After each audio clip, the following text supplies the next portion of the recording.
a podcast to honor the gods. This better come with a sacrifice. Dave X Media.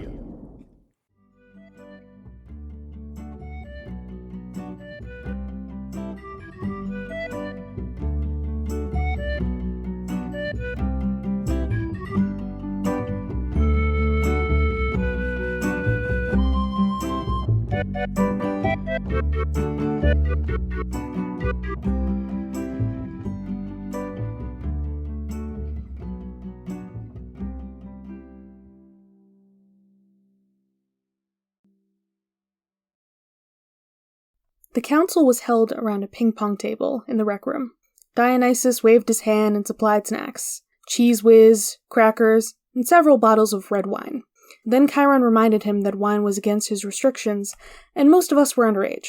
Mr. D sighed. With a snap of his fingers, the wine turned to Diet Coke.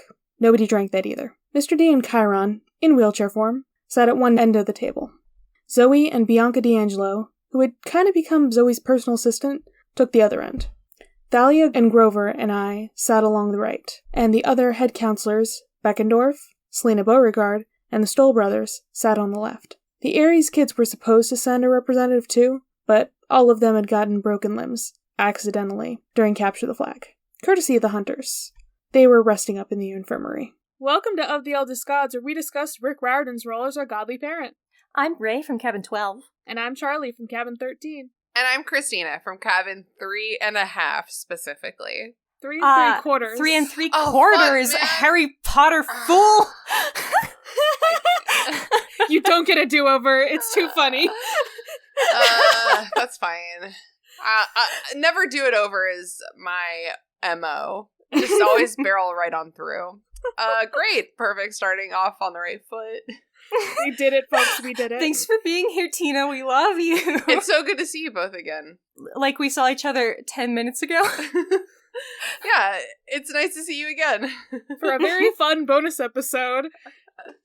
Fun, maybe? If you would like to listen to our bonus episode, you can join our Patreon. Yeah, if you haven't read Rick's first book ever, Big Red Tequila, don't worry. We read it for you.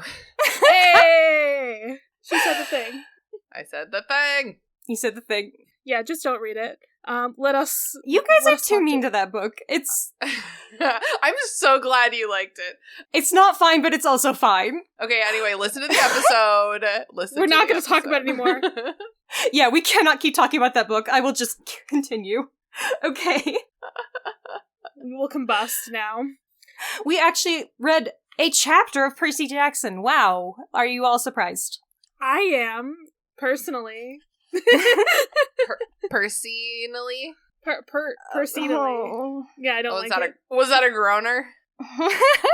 You know what? They're all groaners for me. You know what? This chapter is great because everybody hates me but the horse. And what is your symbol that I gave you? It's a horse, Christina. Oh, yeah. So whenever everyone I hates you, I won't. Yeah. Aww. I'm here for you. If you have one fan, it is Tina. Number one fan. Okay, you guys what want me this? to tell you about the chapter Yeah, of what this is book that we read? What is this fucking chapter about, man? Well, everybody, hates Percy, except for this horse who shows up. Anyways, I when I read the chapter title, I was like, is he talking about Chiron? Oh! He's not. No. I was like, I that's wish. kind of disrespectful. I thought Blackjack was in way more of this chapter. Gonna be honest about that, so...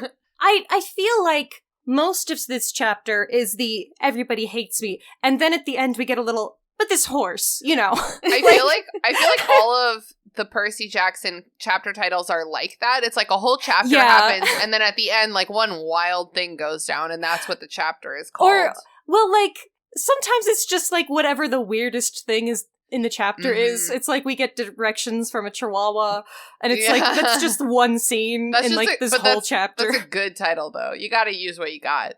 Yeah, exactly. That's the mentality we're working with here. Anyway, so Grover and Percy carry the mummified body of the Oracle back to the attic, which is super fun. Talia shows up and incredibly pettily asks Grover to tell Percy that he has to come to a meeting. Talia, please. I'm not an owl! We argue over what should be done about this prophecy. Zoe wants to take 5 hunters and leave immediately. Chiron and Tali remind her that they need hunters and campers together. Come on, girl. Really unfortunate also, for they them. have like 4 days to fix this. It's Sunday, and they need to be done by Friday when the summit is. Fuck that.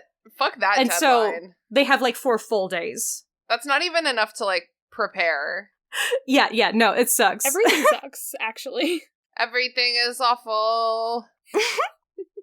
So it is decided that 3 hunters, because they're like, it's their quest for their goddess, so they get to be in charge. So Zoe decides to go. She's going to take a girl named Phoebe, and she's going to take Bianca D'Angelo, which seems like a bizarre move on her part, but okay. She's new. And Bianca's like, I don't know about that. And she's like, no, it's fine. You'll be fine. She is brand new. Yeah, it has been like 3 days, which I guess is about when Percy went on a quest, probably, but still. I think Percy got a week.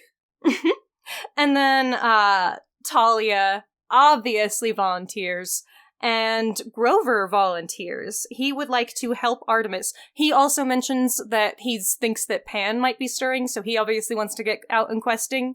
Because if monsters are stirring and old forces, then maybe Pan is out there. And Percy's like, oh yeah, I forgot my best friend's life goal. Well, no, Percy did not forget about Annabeth, but everybody forgot about Percy, and also about Annabeth. Percy's like, hey, what about me and also Annabeth? I want to go look for Annabeth. Please let me go look for Annabeth. And they're like, well, one thing, Zoe is like, absolutely fucking not. Boy. I mean, Percy could technically just go on a quest for Annabeth by himself. No one is stopping him there. No, he has to be given a quest. It's a whole thing. There's a system here. Come on, bruh. I'm just saying. He tried that. He was like, I'm gonna go ask the Oracle for a quest, and the Oracle was like, bitch, no. Just go and leave. You can leave camp whenever you want. You have a home. There's a quest I know, system. I know. I'm just saying.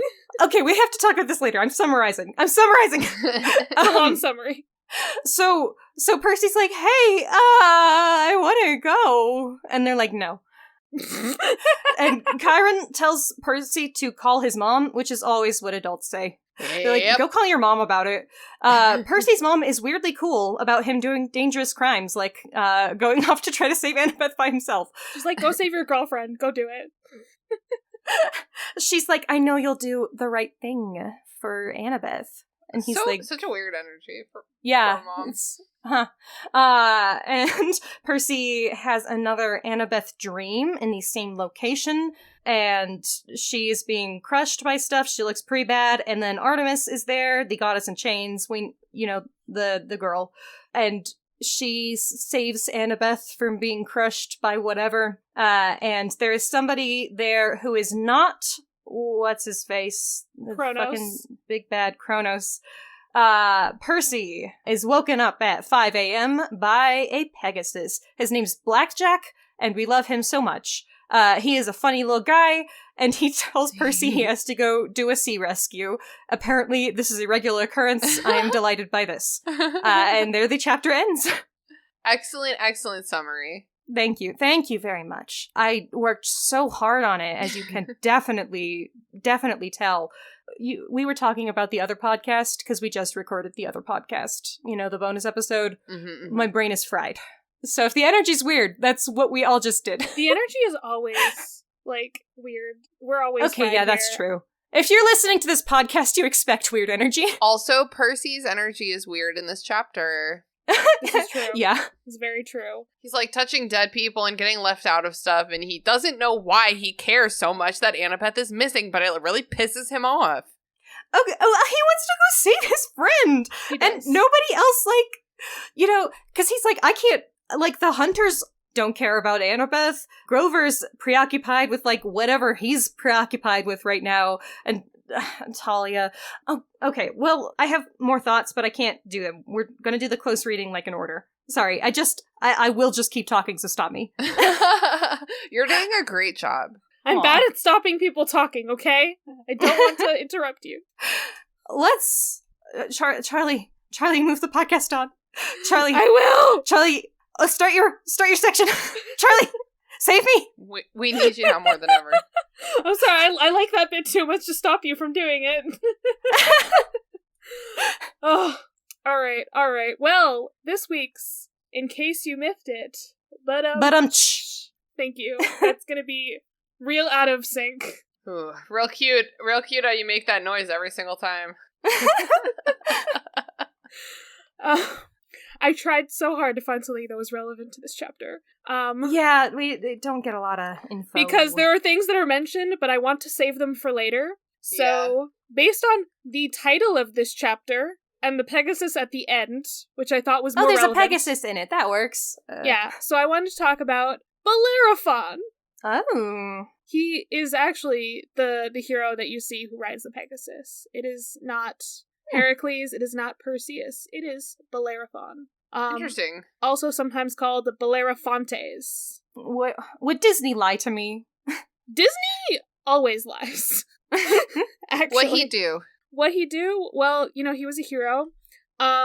Classic. His greatest feat was killing the Chimera, actually. Oh. So somebody did kill the Chimera, and it was him. Oh, there's a thing about his name. Yeah, where have I heard that before? Why does this name sound familiar? But not from this, though, I don't think. That, I don't know why his name sounds familiar. Because I don't recognize the name, so I don't recall anything that... I don't think he's in much popular culture, that is. No, I know. Because people don't usually mention him. They usually use the Pegasus and give it to whoever the fuck. But, so by his name, I meant, his name is actually, a weird title given to him, because it means Slayer of Belleros. Ah. So someone he killed. Weird way to name yourself, bro. His possible birth name is Hipponomus? Yeah. I don't know how to pronounce things, but that would make sense. That has the word horse in it. And remember that time I killed that one guy? Pretty fucking sweet, right? Literally, that is what his name is he killed some guy, so that's his name now. If you slayed, a great beast or whatever, I get that. You're I killed this thing. But, some guy, who gives a fuck?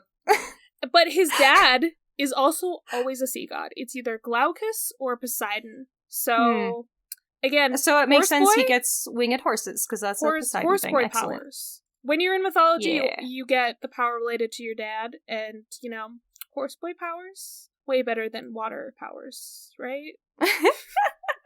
Percy gets both, because he's a special boy. Yeah, literally. He's my special little guy. Oh, he has a brother who does basically nothing. Oh, wait! Okay, cool. Bellerophon killed his brother. Good to know. Oh, great. Classic. Killer of my brother. This guy is just actually a murderer. He's just a murderer. I think a lot of people were back then. What if every time he murdered someone, he just added that to his name? That would be a long list of, people he killed. Honestly, from what I remember of mythology, is basically no one likes this guy, actually, because he does just, murder people sometimes. Oh my god, we're in great company, great horseboy company. But, still, his one power was the horses. So you know what? The gods did help him just a little bit. Does it say, I want to say it is Athena who gives him, the bridle to, put on Pegasus, so that he can, ride Pegasus. Also, that means he's riding his brother. Good. It happens. It's fine. But yeah, so he was literally exiled because he murdered people. So good. That's probably good for a society to exile murderers, bare minimum. But he's still a hero, so he killed the Chimera. I guess that's cool or whatever. Imagine you get to Elysium and you're great, I'll only be around great heroes, and then this fucking guy walks up to you. And you're sorry. Seriously? Really? Right. I thought this club was exclusive. Right. Most of the people who went to Elysium, canonically, are all shitbags. I know. He's actually one of the lesser shitbags, I think, of mythology. Oh, good. Oh my god, lesser shitbag. But yeah, so what he is specifically famous for is when he tried to fly to Olympus, because he's like, I'm so fucking cool, I should get to go hang out with the gods, and I have a flying horse. Okay. So I would like to believe I would like to believe that this is after the fiasco with my son Icarus, and that he should have known better. Just like, bro. Unclear if those happen, before or after. Yeah. But, no. But you know, I know. That's just my new headcanon, that I could be like, bro, you heard about fucking Icarus. Yeah. Why would you do this? No, I think Icarus probably happened after, so he could be like, Okay. I didn't hear about this guy. I don't know about Bellerophon. Who the fuck cares about this guy? But, of course, it's an act of hubris, so Zeus has to strike him down. Never hubris. But in a less dramatic fashion, he sends a gadfly to sting Pegasus. Oh. So sneaky. And then Bellerophon just falls off. Unceremoniously. And I believe Pegasus is allowed to live on Olympus after that, though. Good for Pegasus. Yeah, yes, excellent. Yeah, it's a all-around fun time. Just the fact that we don't know very much about this guy. And his most famous thing is that he fucking tried to go to Olympus and then died.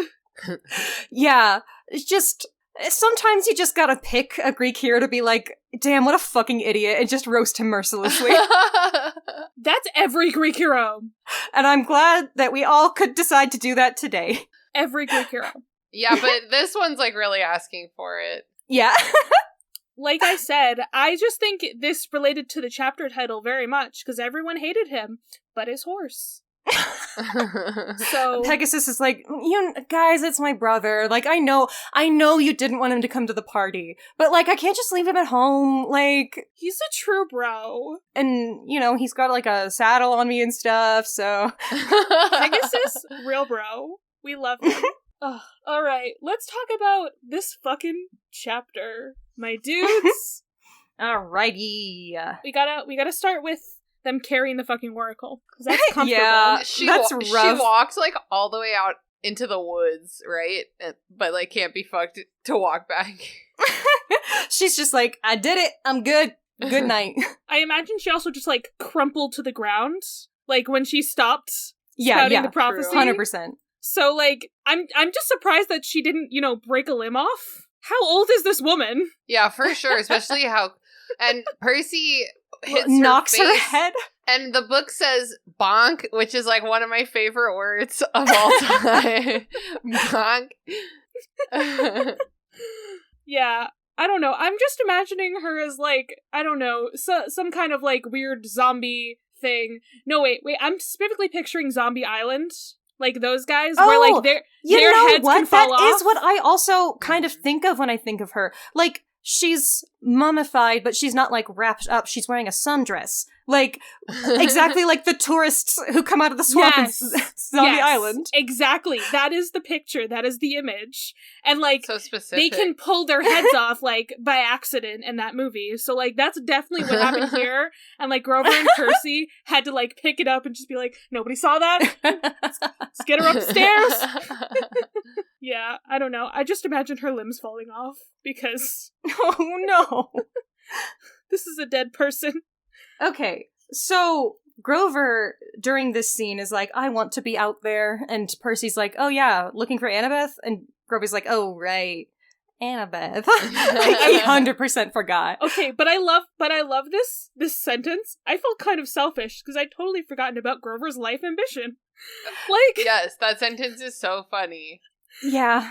It's his one thing. What about your best friends, guys? Okay, because big Percy energy. Grover's life ambition is important. Like, looking for Pan, and it totally makes sense that he'd want to, like, be out there looking for him. But also, Grover fucking Annabeth? You forgot about Annabeth? Your bestie? Listen, Percy has one thing on his mind at all times. Yes, exactly. And it is Annabeth. Grover has several things on his mind. Grover has like how to flirt with hot ladies, how to eat some snacks.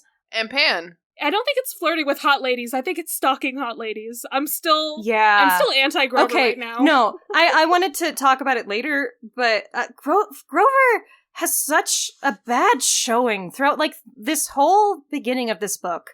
Like, I am not feeling Grover. Like, later, okay, so we get to the meeting later, and Grover, like, gets distracted by some food, which has happened before at important things. Grover starts, like, compulsively eating, and it has always been, like, this thing of, like, it's a stressed motion. Grover compulsively eats as, like, a way to deal with stressful situations. And, you know, it is a comedic beat for the novel, but it's also, like, a character thing.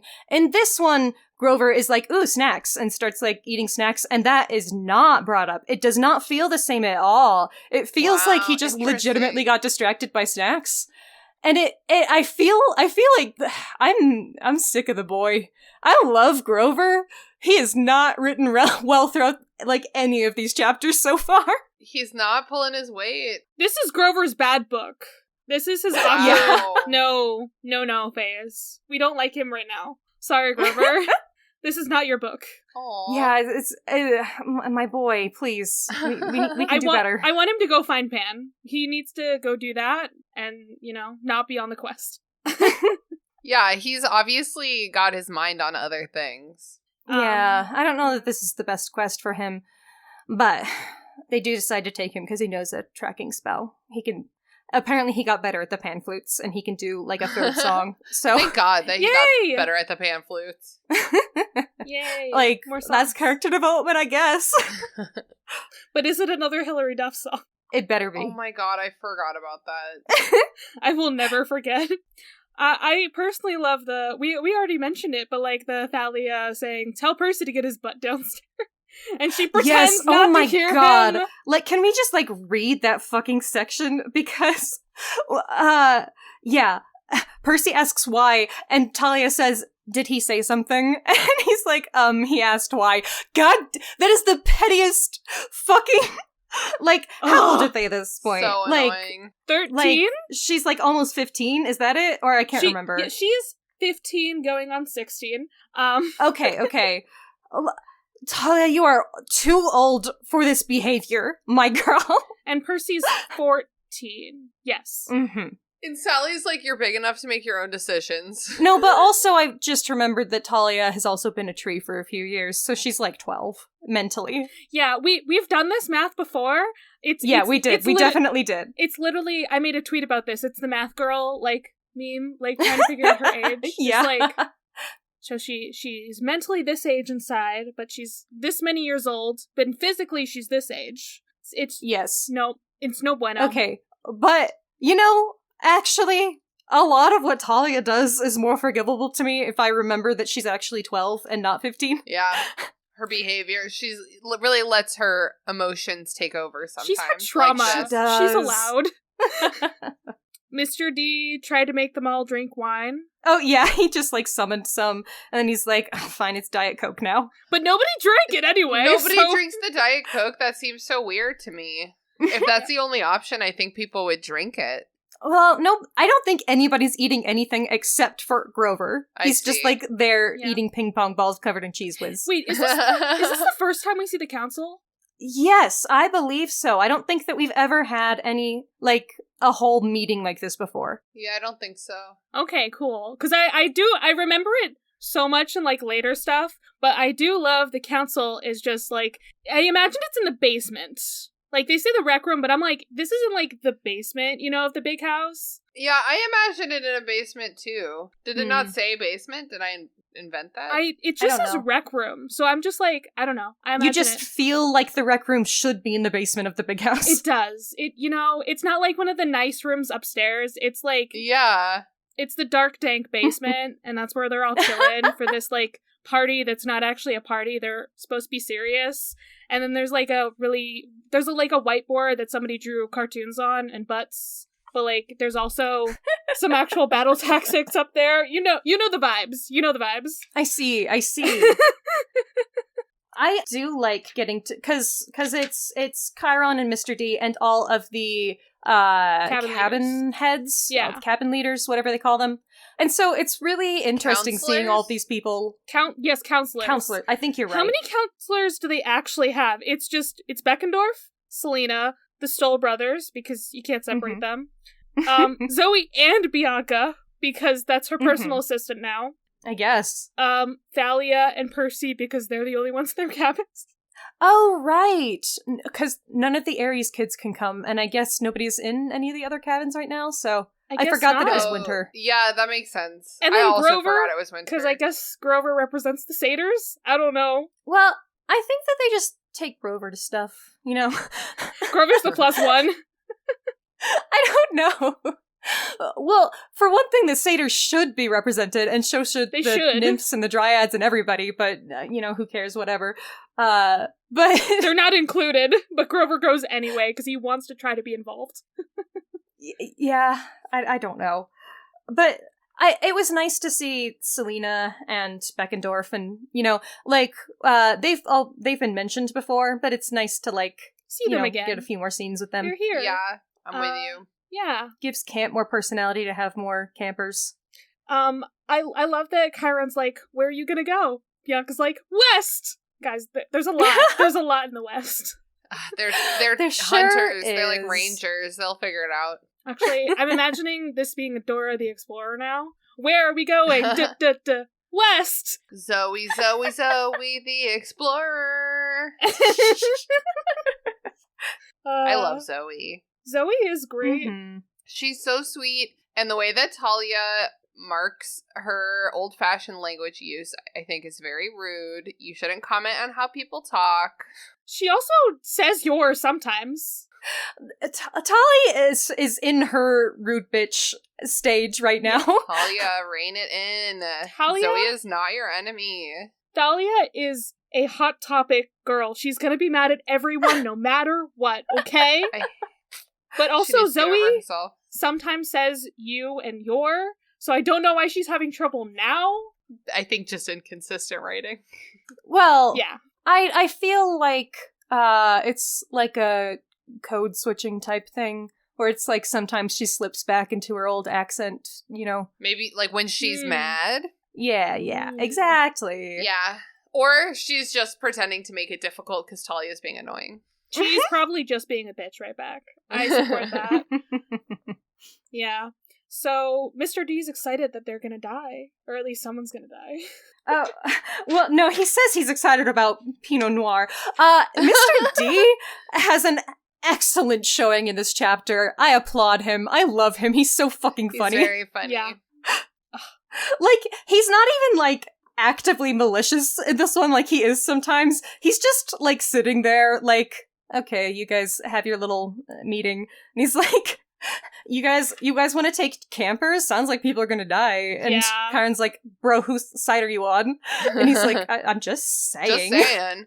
And then there's also that part where he's like, are you saying that the gods don't get along? And Zoe's like, yes, sir. And he's like, yeah, no, they don't. I just wanted to make sure. I love that. That's so fucking funny. Why? He's my favorite guy. He's just chilling. Like Zoe is sassing the gods. And he's like, yeah, you're right. Because we've seen the angry god routine from Dionysus before, but in this one, he's just like, oh, I don't care. Yeah. He's happier in the winter when there's fewer kids at camp.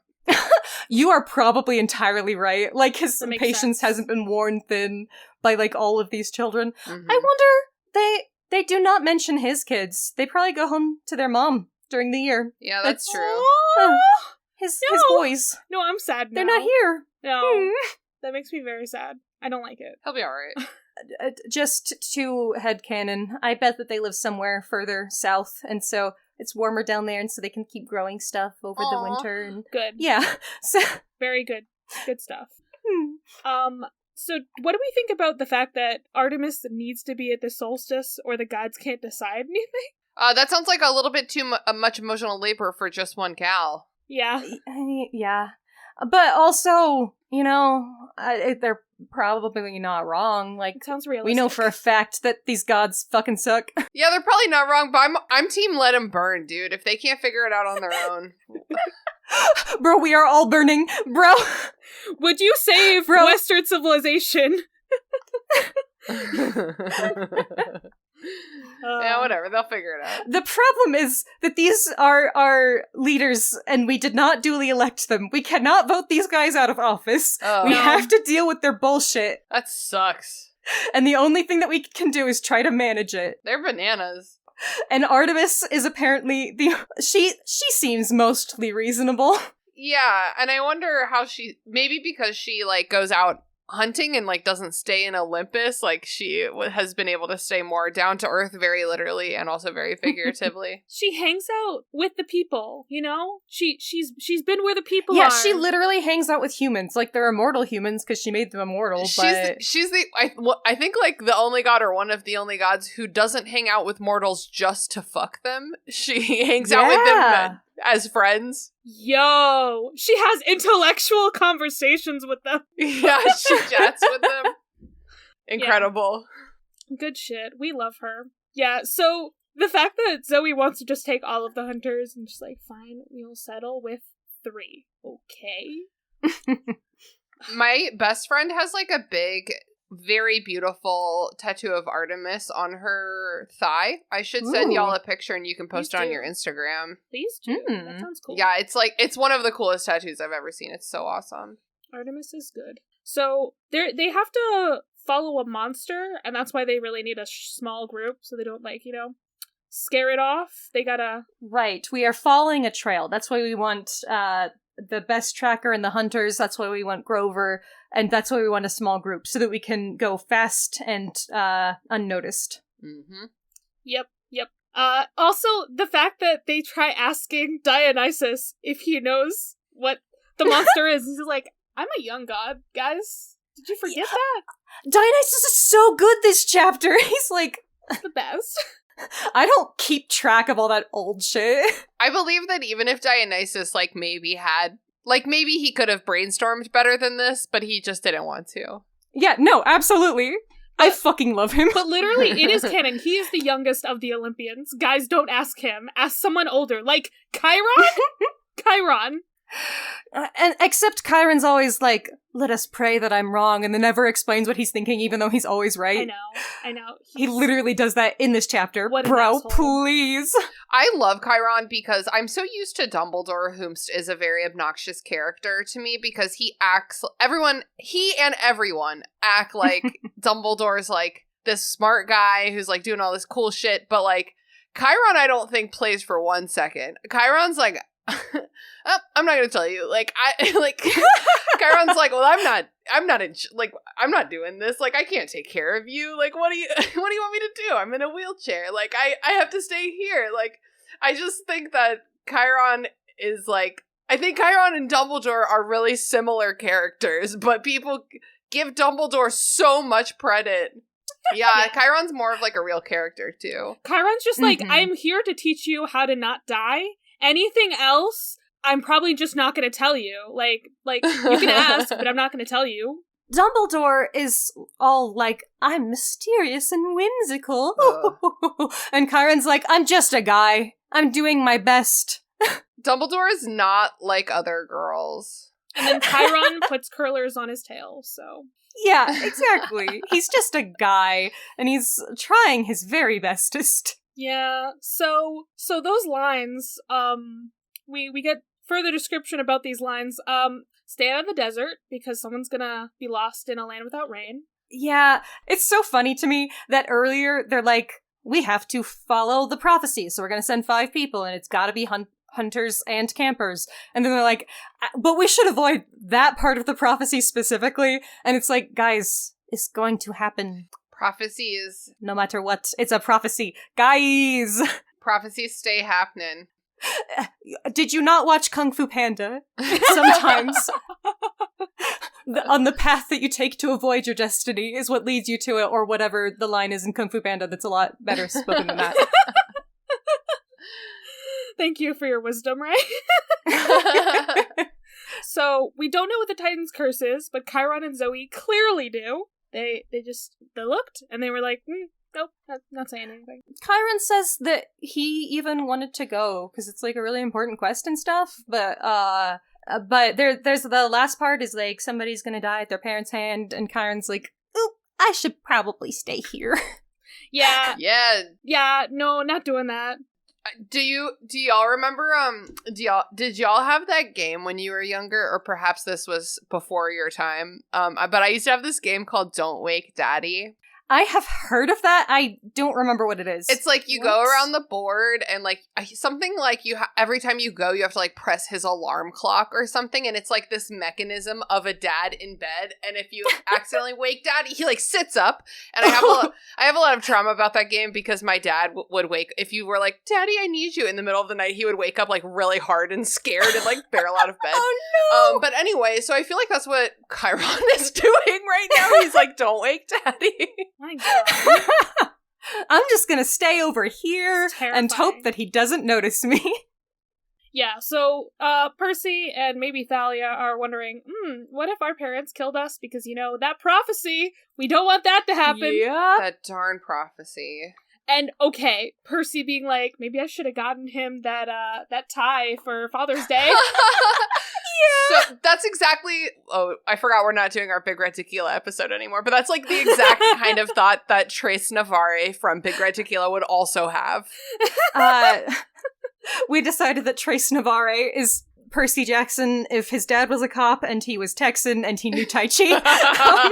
Big Red Tequila is a Percy Jackson fanfic. You heard it here. I believe it to be true. But yeah, that's I would call that a Rick-ism. It's very... Yes, correct. So people are It's gonna just die. how he write. We know that people are gonna die. And we gotta figure out who's volunteering for this quest. But Selena is not going anywhere with the hunters. Good for her. No, absolutely not. I really want them to stop with the whole Aphrodite versus Artemis thing. Like, I'm sorry. I'm still upset. Get over it, guys. At this point, like, it's beyond the stupid petty disagreement, and it's that she doesn't like them as people because they were rude to her. So, Yeah. like, good for Selena. I think that's fine. Yeah, I that love is fair. Selena, and I'll support, like, any choice she makes. No, I'm more the fact that the hunters are like, Zoe's being right back mean to her. I want her to stop being mean to Selena, my girl. So... Oh, yeah, she does, like, make a jab at her mom again, so yeah, great. that's what I didn't like. So we're bringing Phoebe, the girl who hits people on the head, and put arrows in Connor's helmet. And then what did the Stulls do? They've got a nice t-shirt for Phoebe. Yeah, From what is Cancel. that? I don't remember that at all. I was like, wait, what the fuck is You will find out next chapter what happens. Okay, great. It's a nice t-shirt. It just happens. Yeah, Not it's- everything has to be a Chekhov's gun, guys. Clearly. Oh, you're so full of shit. Surely that comes up again. I do want this merch. The Artemis the Moon Goddess That would be hilarious. Fall Hunting Tour 2002. I want it. Oh my god, you can make that. I know I can. That would be great. I need love to that. I need to pick cities that would go on there. No, Oh, they're yeah. it says that they're national parks. Oh, okay. I'll ask Brooke. Yeah, ask Brooke. Ask Brooke for her like top favorite and least favorite national park, so it'll be like a fun and varied I mean, tour she for made a her. PowerPoint, so like I'll just be like, "Hey, you want to send me your PowerPoint real quick?" Send me the PowerPoint. If you guys want me to make this merch, I will. Okay? Don't tempt me. So yeah, so then we pick Bianca and Zoe because like we've mentioned that Bianca should not be here, but she's going to prove herself. Even though we don't even know who her godly parent is yet. We're already past this, but I also like that everyone was like getting heated and arguing about the hunters and campers thing, and then Percy is the one who suggests like, okay, 3 hunters, 2 campers. That makes the most sense. He's a problem It's their solver. quest. You know? He is! Like, He's a good boy. Percy is, like, hot-headed, and, I will openly say that, but also, he likes peace better than people fighting, and he also likes to get shit done, and he's a problem solver, absolutely. He's a puff. He is He's a Hufflepuff. puff. We know it! He's a puff. So Then we get a little bit racist to satyrs when Grover, what am I doing? Yeah. Grover wants to help Artemis. Also, Grover should not be allowed in this quest. Anti-Grover. No, absolutely not. Son, please. He is a stalker! Go away. But, okay, you're not even a half-blood. He's a camper. He still counts. But also, I think the 3 genders are, in fact, girl, boy, satyr. Because she doesn't care about satyrs. They're not boys. Oh, I thought the 3 genders were hunter, camper, satyr. Oh yes, that's true. that is true. But it's a weird line where when she's like, he doesn't count as a boy, he's a satyr, and Grover's like, hey, like it's some fucked up demasculinization of him. Like, it's like, for one thing, he's definitely a guy in that he has also been stalking you, and if your thing with guys is that you don't like guys going after girls, like, he should be the last person you want. Oh, yeah. But it feels really racist and fucked up. I didn't like that. Yeah, They no. did that to him. Yeah. I mean, I understand for the Pan perspective. Like, we gotta get Grover through his character arc now. He's gotta go, more looking for woodland things, and, like, you know, he's a good tracker. And we don't know where Pan is, so... We need a reason that Percy can't go right now. So yes, because I would say that this is plot. Yeah, because, like, I think Percy has proven himself to be maybe, like, more useful, or at least, like, more, like, better at planning and, like, better at, like, teamwork than Grover. I don't know. Grover's kind of a loose cannon. But Grover's also a tracker. Okay. A tracker. But so is Phoebe! That'll do. But also, all the hunters are trackers. Yeah. So, we don't need that's Grover. still just, like, plot stuff, but it is, like, a perfectly reasonable Watsonian explanation, I feel like. Reason, yeah. Like, that they're like, oh, he knows a spell. Like, they're all great trackers. They're amazing hunters. They have, like, superhuman abilities from being blessed by this goddess, but they don't have, like, a literal satyr spell. He's a nature creature. Like, That's I don't true. know. I think that Grover needs to go back on his Pan quest, like, by himself, and they, should go on the quest. I think that Thalia is a much more questionable addition than, you know, Grover. Like, she's never been on a quest. She also hates the hunters. She's really hot-headed. Chiron even says that, like, Thalia would not be my first choice, and Percy's like, what about me? And he's like, no. Also, you guys are literally similar. Okay, I really like what Chiron says about that specifically, though. Because he says that the two of them are really similar in being hot-headed or something, but he says that the difference between them is that Thalia is more self-assured than Percy, which I was like, oh, everything about that makes sense to me. Like, she is assertive, she is self-confident, in a way that feels fragile and like I have to prove my self-confidence, but in a way, like, that's how she's gonna act. Like, I don't have a question of my abilities and what I can do. Percy is constantly thinking of that. Percy is a little anxiety boy. Yeah. Yeah. He really is. That, as the difference between them, I'm like, 100% makes sense. But also, Zoe doesn't want Percy on the quest for maybe other reasons related to sword that we don't know the history of fully. There's a little foreshadowing there. Just a little bit. Apparently Riptide has some history that has something to do with Zoe, which, it's always been implied by Zoe's language and whatnot that she is perhaps a little older than she may appear, but that implies that Zoe is very, very old if she's got history with, this ancient Greek sword. Yeah. Who knows? Maybe she had history with it yesterday. We don't know. Well, I'm sure we'll find out at some point. Sometimes I think it'd be better if we had, like, a fresh perspective on this podcast. Like, one person who didn't intimately know what was happening in Percy Jackson. Whenever will we find out? There was a podcast that, I think one of the first Percy Jackson podcasts, like, that was their shtick, is that one of them hadn't read the books, and they did that. Rip Radio Camp Half-Blood. Nice. So, go call your mom, Percy. It's time to call your mom.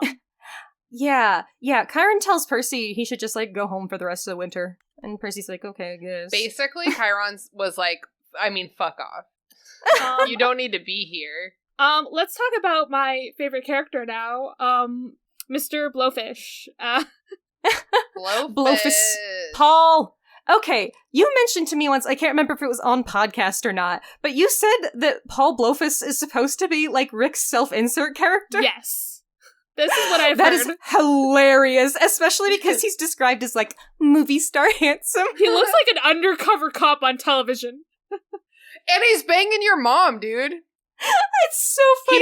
He's supposed to be hot and he's banging your mom. Rick's like, that's me. Listen. This is the point of the chapter where I was gonna bring up Big Red Tequila, because like their little date here has like that energy. Listen, Paul is Rick, Sally is his wife Becky, and then Percy is their son Haley.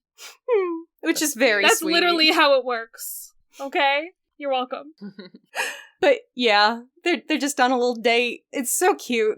He's, would you like some more wine? Like, He's just a cute man. I wish that Paul Blowfus was Texan. I wish he had a Texan accent. That would make my life. I'm glad he doesn't. I'm sorry.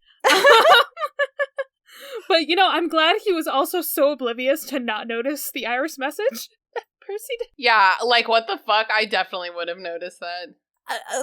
There's mist, bro. You cannot blame him for that. There's mist. Maybe he noticed it and he's like, I'm just gonna go over there to the bathroom. Oh yeah, maybe he's like, I have to piss. And I'm gonna put some water on my face. Like, I'm seeing things. I don't know what this is. There's a floating boy head over there. Yeah. He goes off to the bathroom, and Sally's just like, "Oh, this is he's one of my classmates. It's not important. What's going on, Percy? What's going on, babe?"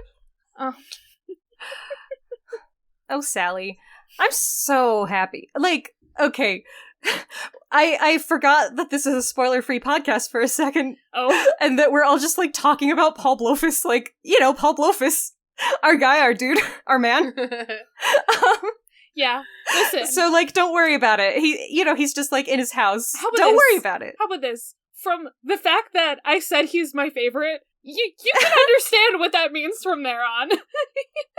That maybe this isn't the only time we mention him, but, I mean, it's not like the narrative is like, you see what we're doing here? They're on a date. They're giggling. They're drinking wine. Yeah, they you see are. what we're doing here. Oh. It's not subtle. Exactly. So, just, Paul is a reoccurring character. I suppose that's a spoiler, but oh well. Sucks. It doesn't matter. You gotta meet Paul. Don't worry about it. He's a stand-up guy. Doesn't he even have if he's Rick's insert character, doesn't he also have like a really nice car or something that comes up later? Yes, he does. I think it's like a Prius or something. Incredible. Oh yeah, so it's a Prius. That's an incredibly nice car. Oh, Paul. Paul is great. So Sally gives the advice that, like, you do what is best for you and Annabeth. Like, I can't tell you how to live your life, Percy. Which Percy is very surprised by, and I was also surprised by, but Yeah, it does make Mom. sense for her character. I am a child. Please tell me what to do. Oh my god. But she has also, like, she's been put into this position before where, like, her kid is not allowed to be a kid, and she's been made to accept this.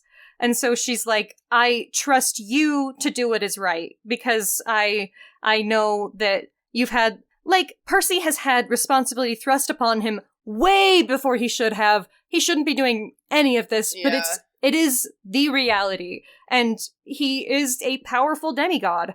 And so, if he has the power to save his friend, then I don't think that it's a terrible parenting decision to say, hey, I trust you, do whatever you feel like you need to do. It's incredible. Maybe I'm like a little jaded because we just started Order of the Phoenix, where, and sorry I keep talking about Harry Potter, it's my thing. No, you're fine. That's your perspective. How dare you talk about your podcast? At the beginning of, in Order of the Phoenix, everyone is like, oh, you did this cool, crazy thing that you should never have had to do. Well, fuck you. Shut up and be good. So Percy's having like the opposite experience. Sorry, Harry, you suffered trauma? Get the fuck over it. Like, he's in this, like, untenable situation for a child, but at least he has adults who support and love him. In specifically, everybody hates me, but my mom and this horse and also this horseman. Yeah, that's true. Sally also does not hate you, Percy. Come on. But she's not there. She's his mom. That's different. Yeah, she doesn't count, I guess.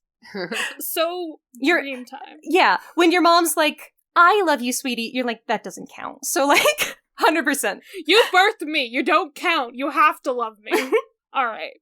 So it's dream time. It's time for creepy dream. Yes. So This is a Always. very meaty dream. yeah. So Annabeth is fading apparently under this pile of boulders. We're still not fully sure what's happening here, but something's gonna collapse on her. Yeah, she's holding this stuff up and she's getting pale. She ain't looking good. And then they bring in Artemis. So, and she's bleeding. Shit. Artemis is Yeah, bleeding. it's fucked up. Yeah, she's not okay. She ain't okay. And they, take away her chains. Artemis says, how dare you torture a maiden like this? Yeah. Artemis, like, okay, so, like, she's got, like, some weird gender essentialist bullshit. Like, I wish it was a little less, because you can be a woman for women. Like, that is a whole thing. But, like, we don't need, like, some turf bullshit. Like, there's a line here. But Artemis does care about, mortals. Like, most of the gods, if they saw a mortal being tortured, would not give a shit. Like, that is so far beneath them. Like, Artemis at least has, like, a cadre of people who she is, down for. Like, Who she protects. yeah, like, this is how they get her. They literally trick Artemis into, going underneath this pile of boulders. She's trapped under a pile of boulders to save Annabeth. So, they free her so she can run and, God, Annabeth just on the ground. I'm sad now, actually. Yeah. So the interesting thing, if you're a first-time reader of all this stuff, the very interesting thing I feel is, that whoever this guy is who Luke calls the general, as soon as Artemis is trapped, says, okay, let's kill Annabeth. And Luke is like, no, she could be, useful? Like, Luke is, Percy is like, how dare that guy pretend to care about Annabeth? And it's like, Percy, people are complicated. Yeah, I'm kind of with Percy though. Like, if he really cared about her, he wouldn't be such a bad person. I don't know. I feel like no, 100%. Like, and then this guy is like, if our sacrifice goes as planned, who knows what that means? Her life will be meaningless. The lives of all mortals will be meaningless. And it's like, Luke, you are down with this, my dude? Like, you are, at that point, you are irredeemable. Yeah, like, exactly. You're like, Luke has his whole little backstory. He's like, we don't know about a vaguely sympathetic villain or whatever. But also he has made his choices and they are fuck terrible choices. Mm-hmm. Yeah. I don't know. I'm pretty sure he tried to kill her in, like, the last book. But, like, right now, he cares because... No, I don't doubt that Luke has always cared about Annabeth and he's always just like, I will do whatever for my cause. Like, that's more important to me than Annabeth's life. But that doesn't mean that I don't care about her at all. I just have priorities, and they're the wrong priorities. They're fuck stupid priorities. I hate this man. But I do think it's interesting to, like, have layers. He's Yeah, an for sure. onion? He's an ogre. He has layers. Okay. So that's it. That's the dream. And now someone's banging on the door. Bang, bang, bang. Who is it? Do you mean bonk, bonk, bonk? Guys, the onomatopoeia is thump, thump, because it's a hoof. Well, first it says bang, bang, and then it says thump, thump, okay? Oh, okay. Okay, well, I only saw the thumps, so I'm sorry. I Bang, was wrong. bang, into the road. I apologize for my needlessly aggressive stance just How now. dare you? So we finally meet Blackjack, my other favorite, who now I am gonna go off on a spiel. Blackjack is so good. At the end of this episode here, Blackjack. Okay, we met Blackjack apparently in the last book when we saved him on the Princess Andromeda. So do y'all know the interesting factoid about Blackjack and Sea of Monsters? Oh, I would love to know. What's... In Sea of Monsters, Blackjack was referred to with she/her pronouns. Whoa. Oh, And in this book, Blackjack. Blackjack, and thus on, is referred to with he/him. Blackjack is trans. Blackjack is trans. Wait, I will fight for this. Stan, a trans horse. Yeah, for with, sure. like, a funny little, like, I really imagine Blackjack with, like, a New York accent. I don't remember if that's, like, accurate, if that comes up. I think everyone imagines that. I don't think you're alone here. Like, yeah, 100%. He's like a... whatever you say, boss. Yeah, yes, exactly. He's so funny. He's my perfect little guy. I love Blackjack so much. He's just a horse. He's very funny. He talks funny. He calls him boss all the time. And Percy's like, please don't. It's so wonderful. Their friendship is everything to me, actually. Mm-hmm. Yeah, so it's this is another factor of our time skip that, like, Percy and Blackjack, like, already have this relationship, and then we're just, like, being introduced to it, which I forgot was how this went, so that is interesting to me. Basically, Percy can talk to fish and horses, and this horse adopted Percy, so...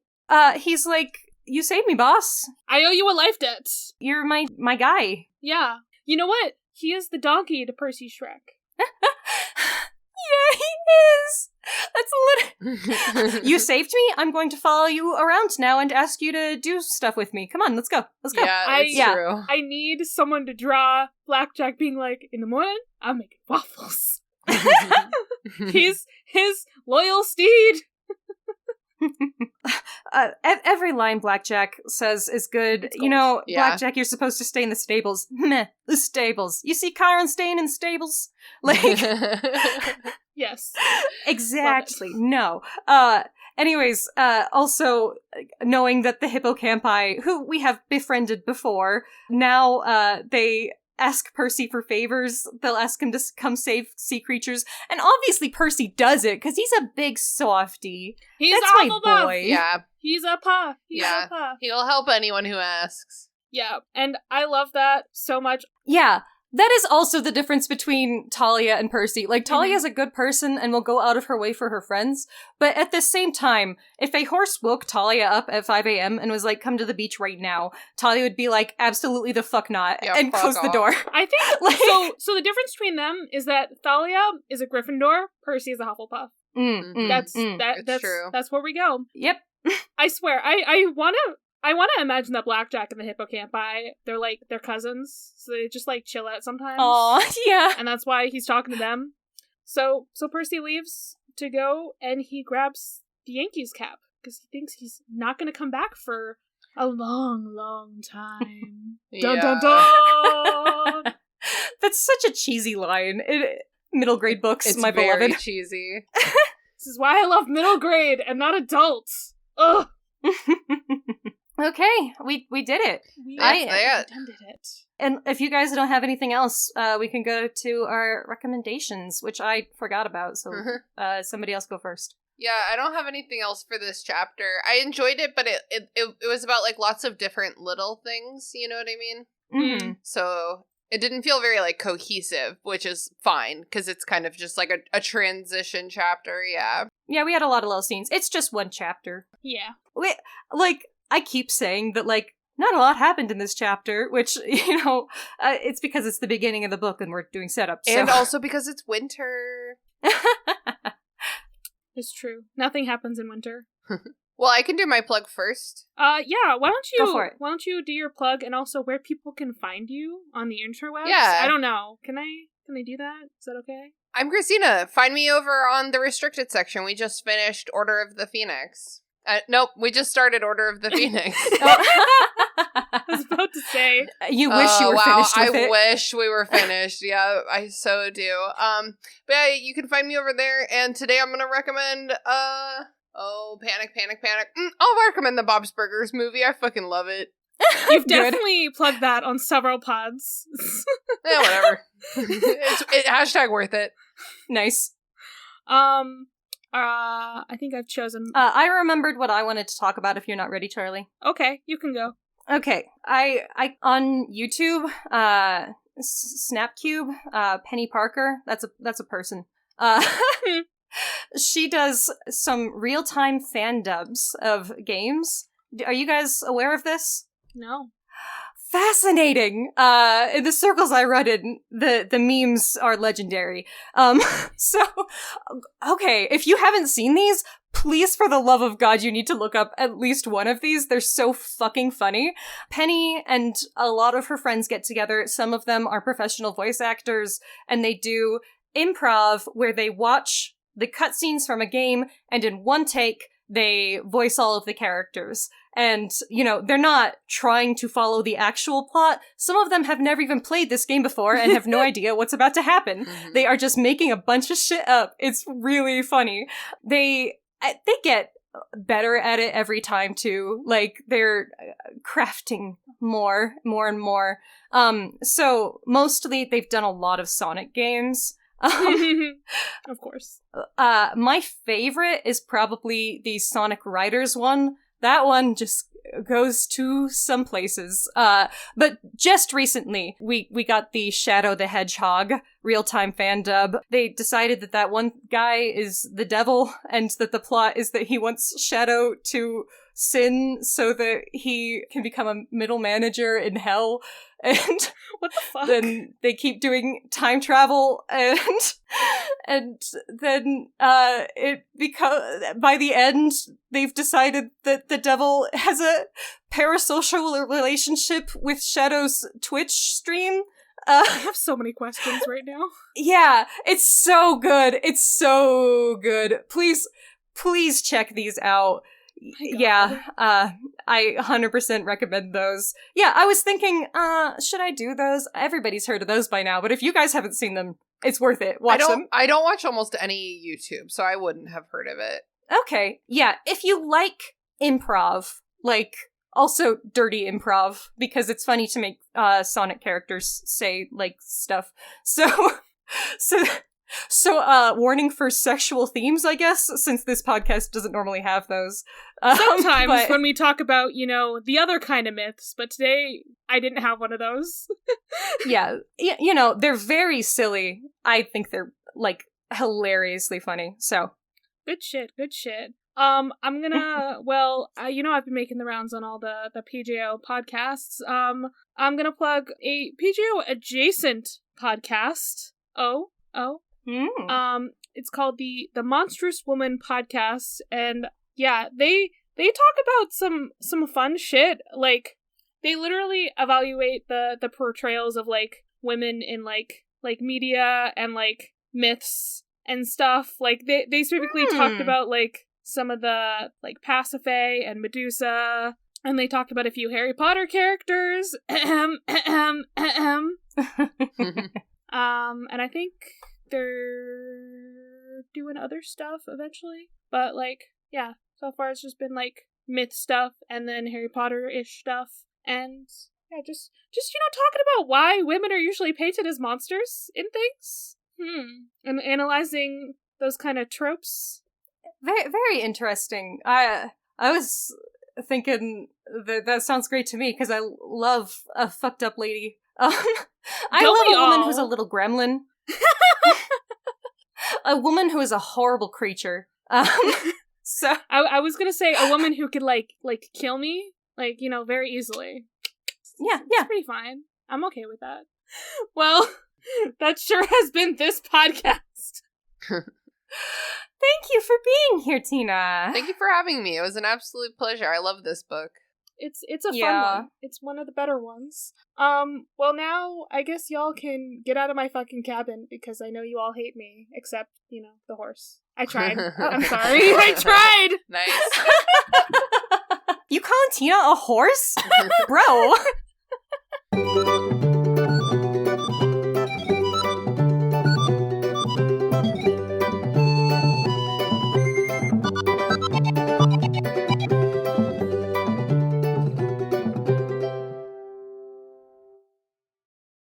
You can find this podcast's socials at Of the Eldest Gods Pod on Instagram and at Of the Eldest Gods on Twitter.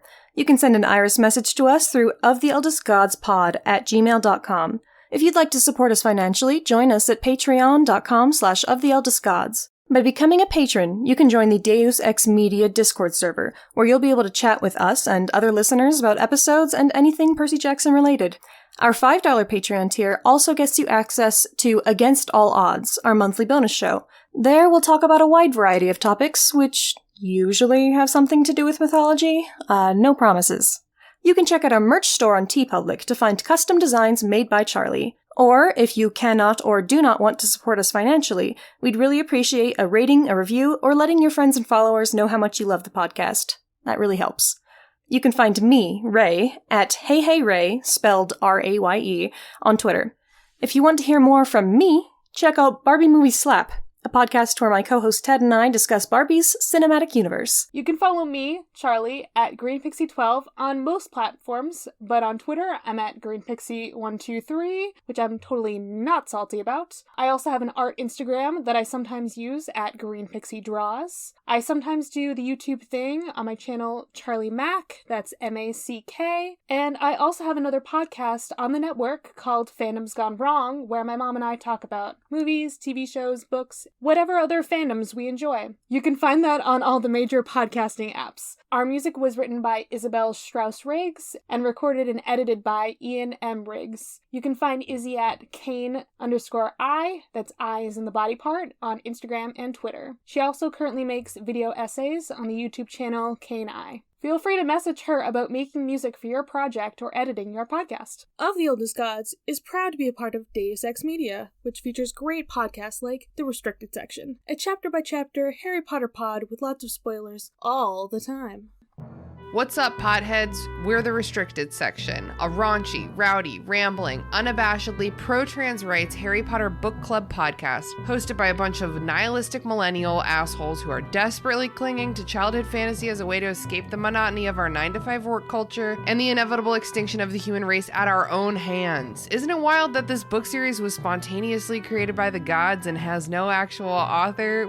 The Restricted Section features a bunch of nerds with potty mouths rereading the Harry Potter series for what has to be like the 3rd to 20th time, and discussing the way the story and its themes have stayed with each and every one of us into our adulthood. We would love for you to join us every Wednesday wherever pods are cast.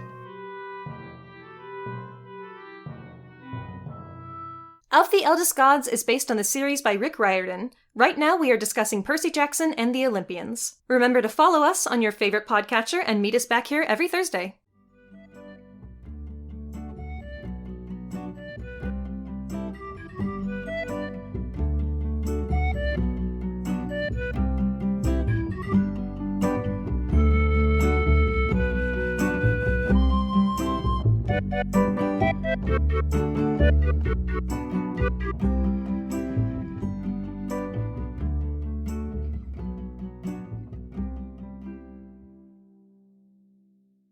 Are you on Wikipedia? Is there like the scene in pop culture section? Yeah, Charlie also sent the Wikipedia in our Discord if Yeah, you I want did. to also I open always it. do that. I put it on Do Not Disturb because I'm recording a podcast. Yeah, I also have it on Do Not Disturb, but I just know that Charlie does that, so I went to Okay. look for it. All right, I always I'm on send the it. thing so people I know got it. what I am reading from. Well, we have to... Tina's our guest. I see it. I We got have it. to inform our guests. I'm on it. Okay. She's been on this podcast before. She knows how disorganized we are. Deus Ex Media.